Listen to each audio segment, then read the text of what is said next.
High, আজ একটু সন্ধ্যাবেলা বেরিয়ে পড়েছি, বাজারের দিকে যাব। কাল যেহেতু শ্রাবণ মাসের শেষ সোমবার, তাই কিছু জিনিসপত্র নেওয়ার আছে। পুজোর জন্য কিছু জিনিসপত্র নেওয়ার আছে, সেগুলো নিয়ে নিলাম। আর কিছু ফুল মালা নিতে হবে। এই যে মালাগুলো দেখছিলাম, একটা মালাও নিয়ে নিলাম। আর এই যে পাশে যে বেলগুলো আছে তোমরা দেখতে পাচ্ছ, এই বেলগুলোর কি দাম বলছে, এক এক পিস নাকি 25-30, কোনটা 50, ভাবো তোমরা। আর এই যে ফল, বাপরে আজ কি ভিড় হয়েছিল, আর কি যে দাম বলছে, পুরো একদম বাজার আগুন। কোনোভাবেই কিছু নেওয়া যাচ্ছে না।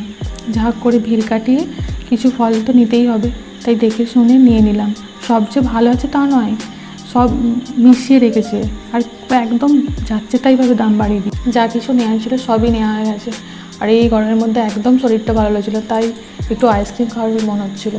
একটা আইসক্রিমও খেয়ে নিলাম। এবার বাড়ি ফিরতে হবে, আর ভালো লাগছে না। আজ তাহলে আসি, পর দেখা হচ্ছে পরের কোনো ভিডিওতে।